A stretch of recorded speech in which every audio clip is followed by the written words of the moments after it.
திரு துக்ளக் ரமேஷ் அவர்களும் இணைந்திருக்கிறார். 2 பொது தொகுதிகள். இயல்பான யூகம் என்ன வருதுன்னா, திரு ஆளூர் ஷானவாஸ் அவர்களுடைய தொகுதியும் அதே போல திரு SS பாலாஜி அவர்களுடைய தொகுதியும் அங்கே ரீட்டைன் பண்ணியிருக்க கூடும் விடுதலை சிறுத்தைகள் அப்படின்னு அந்த ஒப்பந்தத்தை நம்ம பார்க்கின்றோம். திமுக தலைவருக்கும் விசிக தலைவருக்கும் இடையான தொகுதி பங்கீட்டு ஒப்பந்தத்தில் 8 தொகுதிகள் விசிகாவுக்கு ஒதுக்கீடு செய்யப்பட்டிருக்கிறது. திரு ரமேஷ், உங்களுடைய வியூஸ் என்ன? இதை ஏற்றம் என்று பார்ப்பதா, இல்லை விடுதலை சிறுத்தைகள் 2 இலக்கத்தில் போட்டியிடணுங்கிற எண்ணத்துல ஏமாற்றம்னு பாக்குறதா? இல்ல, இன்னும் திராவிட முன்னேற்ற கழக கூட்டணியில தேமுதிகவுக்கான எண்ணிக்கை என்ன என்பது அறிவிக்கப்படவில்லை. தேமுதிகவிற்கு மற்றவர்களை விட, அதாவது காங்கிரசுக்கு அடுத்த நிலையில் அதிக தொகுதிகளை பேசிவிட்ட காரணத்தால் தான் ஒவ்வொரு கட்சிக்கும் திராவிட முன்னேற்ற கழகம் குறைத்து ஒதுக்கீடு செய்ய வேண்டிய சூழலுக்கு தள்ளப்பட்டது. குறிப்பாக கம்யூனிஸ்ட் கட்சிகள் பெரும் அதிருப்திக்கும் ஏமாற்றத்திற்கும் இந்த தேர்தலில் ஆளாகி இருக்கிறார்கள். இப்போது விடுதலை சிறுத்தைகள் கட்சி உஷாராக இருந்து தேமுதிகவை விட ரொம்பவும் குறைந்துவிடக் கூடாது என்று இரட்டை இலக்கம் என்ற நிலைப்பாட்டை அவர்கள் எடுத்ததற்கு காரணமே தேமுதிகவுக்கு இரட்டை இலக்கத்தில் தொகுதி ஒதுக்கப்பட்டிருக்கிறது என்ற தகவல் முன்கூட்டியே கசிந்ததுதான். தேமுதிகவுக்கு 10 தொகுதிகள் என்று ஒதுக்கப்பட போவதாக ஆரம்ப நிலையிலேயே தகவல்கள் கசிந்து விட்டன. 10 தொகுதிகளை தருவதாக கூறித்தான் பிளஸ் ஒரு ராஜ்யசபா என்று செயலை முடித்த காரணத்தால் தான் பிற கட்சிகளிடையே அழுத்தம் கொடுத்து தொகுதிகளை குறைக்க வேண்டிய சூழலுக்கு திமுக தள்ளப்பட்டது.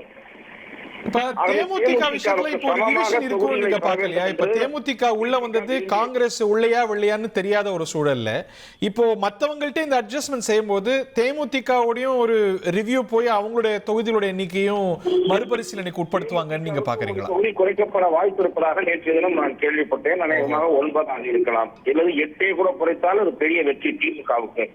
ஆனால் தேமுதிகவுக்கு சமமாக விசிக நடத்தப்படுவது நியாயமாக இருக்கும். தேமுதிகவை விட சற்று வலிமையான கூடுதலால் வலிமை பெற்ற கட்சிதான் விசிக என்பது என்னை போன்றவர்களது பார்வை. ஆகவே விசிகாவை பொறுத்தவரை இரட்டை இலக்கத்தில் தொகுதிகள் பெற முடியாவிட்டாலும் இது வெற்றி, இது குறிப்பிடத்தக்க வளர்ச்சி, முன்னேற்றம் என்று நான் பார்க்கிறேன். அவர்களது சக்திக்கேற்ப இடங்கள் கிடைத்திருக்கிறது. இதில் பரிதாபகரமாக ஏமாந்திருப்பது மார்க்சிஸ்ட் கம்யூனிஸ்ட் கட்சி என்பது என்னுடைய பார்வை. 2 கம்யூனிஸ்ட் கட்சிகளும் 5 அப்படிங்கிற அளவுல சுருங்கி இருக்கிறத நம்ம பார்க்கின்றோம். விடுதலை சிறுத்தைகளுக்கும் காங்கிரஸுக்கும் இந்த முறை கூடுதலான தொகுதிகள் கிடைத்திருக்கிறது. இது இந்த கிளேசங்கள் இப்ப அவங்களுக்கு ஜாஸ்தி எனக்கு கம்மிங்கிறத வெளிப்படையாவே நம்ம பேசுறத பார்த்தோம், கம்யூனிஸ்ட் தலைவர்கள்லாம் பேசுறத பார்த்தோம். அது தேர்தல் களத்துல பணியாற்றுறதுல அங்க ஜெல்லிங்ல தாக்கம் ஏற்படுத்துமா, இல்ல இந்த வார விஷயம் அடுத்த வாரம் அது கடந்து போயிடும் நினைக்கிறீங்களா? என்னை பொறுத்தவரை இது தேர்தலில் பெரிய பாதிப்பை ஏற்படுத்தும் என்று எனக்கு தோன்றவில்லை. அவர்களுக்கு அதிருப்தி இருந்தது உண்மைதான். இப்படி செய்து விட்டார்களே என்கிற அதிருப்தி இருக்கலாம். எங்கே பிரச்சனை வரக்கூடும் என்று சொன்னால், காங்கிரஸ் கட்சிக்கு ஏற்கனவே வெற்றி பெற்ற தொகுதிகளில் சிலவற்றை மாற்றுவதற்கு திமுக திட்டமிட்டிருப்பதாக தகவல்கள் வெளியாகின்றன. அப்படி மாற்றுகிற போது அங்கே ஒரு ஒர்க்கிங் ஒரு ரிலேஷன்ஷிப் எப்படி இருக்க போகிறது என்று பார்க்க வேண்டும். ஒருவேளை காங்கிரஸ் கட்சி தொடர்ந்து போட்டியிடுகிற தொகுதிகள் அந்த கட்சிக்கே ஒதுக்கப்படுமானால் அங்கே திமுக ஒத்துழைக்குமா என்பது ஒரு கேள்விக்குறி இருக்கலாம். இல்ல, அப்படி ஒத்துழைக்காம போவாங்களா? அது கவுண்டர் ப்ரொடக்டிவா மத்த இடங்கள்ல போகும்ல. சோ அந்த ஒரு ஜெல்லிங் ஏதோ ஒரு இடத்துல நீண்ட காலமாக எதிர்பார்க்கப்பட்டு இந்த முறையும் ஏமாற்றம் அடைந்தால் ஒரு சிலர் தேர்தல் பணியில் சுணக்கம் காட்டக்கூடும் என்பது ஒரு பேச்சு இருக்கிறது. ஆனால் என்னை பொறுத்தவரை கம்யூனிஸ்டுகள் அவ்வாறு செய்ய மாட்டார்கள் என்பதுதான் என்னுடைய பார்வை.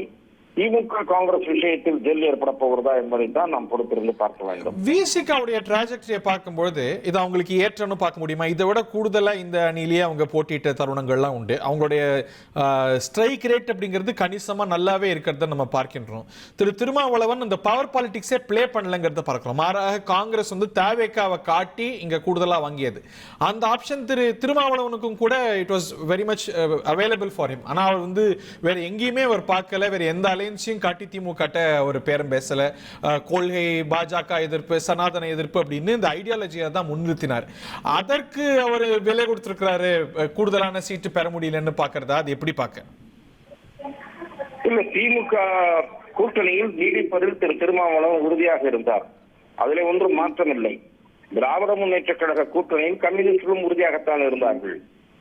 அவர்களும் கூட தாவேக பக்கம் திரும்பி இருக்க முடியாது. தாவேக பக்கம் திரும்பி இருந்தால் திருமாவளவன் திரும்பி இருக்கலாம். ஏனென்றால் ஆரம்பத்திலிருந்தே தாவேகாவுக்கு விசிகா மீது ஒரு பார்வை இருந்தது. திருமாவளவன் ஆனால் திரும்ப திரும்ப மறுத்து கொண்டிருந்தார். இந்த கூட்டணி கட்சிகள் ஒருமித்து செயல்பட்டிருந்தால் இன்னும் கூட ஒரு இடங்களை கூடுதலாக பெற்றிருக்க முடியும். குறிப்பாக சொல்ல வேண்டும் என்றால் இந்திய கம்யூனிஸ்ட் கட்சி அவசரப்பட்டு போய் கையெழுத்திட்டது மார்க்சிஸ்ட் கம்யூனிஸ்ட் கட்சிக்கு பின்னடைவாக இருந்தது. இது அந்த கட்சிக்குள் அதிருப்தியை தோற்றுவித்தது என்று கூட நான் அறிகிறேன். 1,27,00,000 மனங்களை வென்ற தந்தி டிவி யூடியூப் சேனல். தவிர்க்க முடியாத தம்ப்நெயில்ஸ், கலக்கலான கான்டென்ட்ஸ். நீங்களும் இந்த குடும்பத்தில் இணைய இப்பவே சப்ஸ்கிரைப் பண்ணுங்க. அசுரபலம் கொண்ட எங்கள் டிஜிட்டல் கரங்களில் உங்கள் விளம்பரங்களை சேர்க்க வாட்ஸ்அப் பண்ணுங்க. 8939888838.